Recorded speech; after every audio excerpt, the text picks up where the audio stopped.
The clerk in the tank involuntarily applauded. Becoming immediately sensible of the impropriety, he poked the fire and extinguished the last frail spark forever. "Let me hear another sound from you," said Scrooge, "and you'll keep your Christmas by losing your situation. You're quite a powerful speaker, sir," he added, turning to his nephew. "I wonder you don't go into Parliament. Don't be angry, uncle. Come, dine with us tomorrow." Scrooge said that he would see him. Yes, indeed he did. He went the whole length of the expression, and said that he would see him in that extremity first. "But why?" cried Scrooge's nephew. "Why? Why did you get married?" said Scrooge. "Because I fell in love." "Because you fell in love," growled Scrooge, as if that were the only one thing in the world more ridiculous than a Merry Christmas. "Good afternoon." "Nay, uncle, but you never came to see me before that happened. Why give it as a reason for not coming now?" "Good afternoon," said Scrooge. "I want nothing from you. I ask nothing of you. Why cannot we be friends?" "Good afternoon," said Scrooge. "I am sorry with all my heart to find you so resolute. We have never had any quarrel to which I have been a party, but I have made the trial in homage to Christmas, and I'll keep my Christmas humor to the last. So Merry Christmas, uncle." "Good afternoon," said Scrooge. "And a Happy New Year." "Good afternoon," said Scrooge. His nephew left the room without an angry word, notwithstanding. He stopped at the outer door to bestow the greetings of his season on the clerk, who, cold as he was warmer than Scrooge, for he returned them cordially. "There's another fellow," muttered Scrooge, who overheard him. "My clerk with 15 shillings a week and a wife and family talking about a Merry Christmas. I'll retire to Bedlam." This lunatic, in letting Scrooge's nephew out, had let 2 other people in. They were portly gentlemen, pleasant to behold, and now stood with their hats off in Scrooge's office. They had books and papers in their hands and bowed to him. "Scrooge and Marley's, I believe," said one of the gentlemen, referring to his list. "Have I the pleasure of addressing Mr. Scrooge or Mr. Marley?" "Mr. Marley has been dead these 7 years," Scrooge replied. "He died 7 years ago this very night. We have no doubt his liberality is well represented by his surviving partner," said the gentleman, presenting his credentials. It certainly was, for they had been 2 kindred spirits.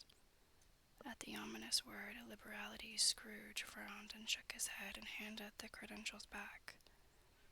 "At this festive season of the year, Mr. Scrooge," said the gentleman, taking up a pen, "it is more than usually desirable that we should make some slight provision for the poor and destitute, who suffer greatly at the present time. Many thousands are in want of common necessaries. Hundreds of thousands are in want of common comforts, sir." "Are there no prisons?" asked Scrooge. "Plenty of prisons," said the gentleman, laying down the pen again. "And the Union workhouses?" demanded Scrooge. "Are they still in operation?" "They are still," returned the gentleman. "I wish I could say they were not."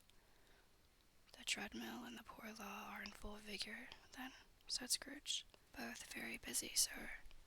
"Oh, I was afraid from what you said at first that something had occurred to stop them in their useful course," said Scrooge. "I am very glad to hear it." "Under the impression that they scarcely furnish Christian cheer of mind or body to the multitude," returned the gentleman. "A few of us are endeavoring to raise a fund to buy the poor some meat and drink and means of warmth. We choose this time because it is a time of all others when want is keenly felt and abundance rejoices. What shall I put you down for?" "Nothing," Scrooge replied. "You wish to be anonymous?" "I wish to be left alone," said Scrooge. "Since you ask me what I wish, gentlemen, that is my answer. I don't make merry myself at Christmas, and I can't afford to make idle people merry. I help to support the establishments I have mentioned. They cost enough, and those who are badly off must go there. Many can't go there, and many would rather die. If they would rather die, said Scrooge, they had better do it, and decrease the surplus population. Besides, excuse me, I don't know that, but you might know it, observed the gentleman.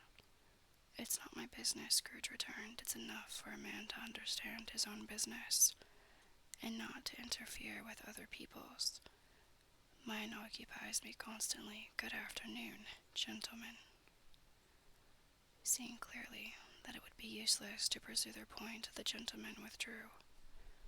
Scrooge resumed his labors with an improved opinion of himself and in a more facetious temper than was usual with him.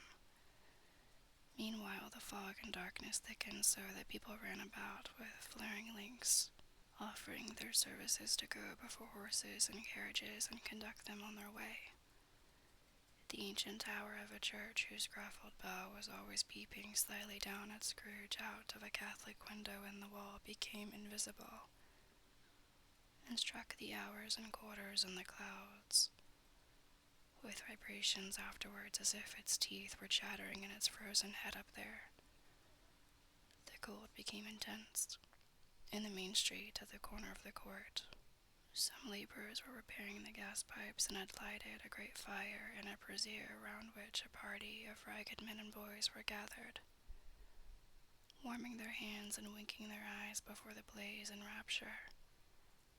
The water plug, being left in solitude, its overflowing suddenly congealed and turned to misanthropic ice.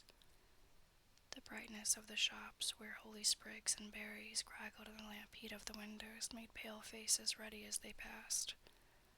Poulterers' and grocers' trades became a splendid joke, a glorious pageant, with which it was next to impossible to believe that such dull principles as bargain and sale had anything to do.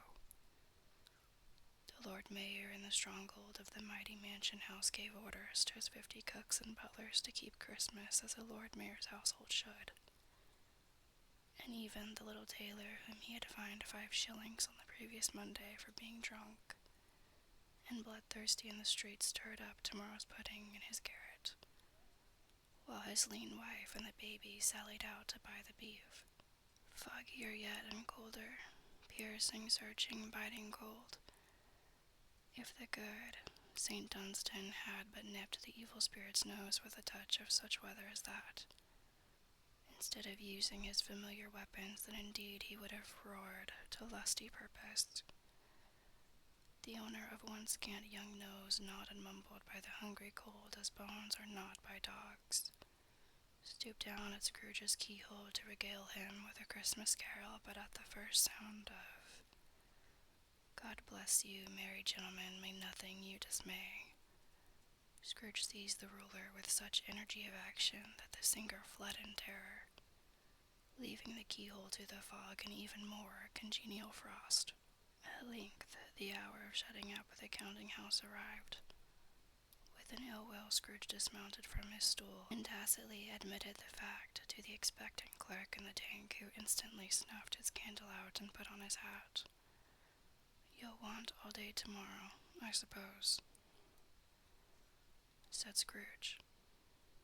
"If quite convenient, sir." "It's not convenient," said Scrooge, "and it's not fair. If I was to stop half a crown for it, you'd think yourself ill-used, I'll be bound."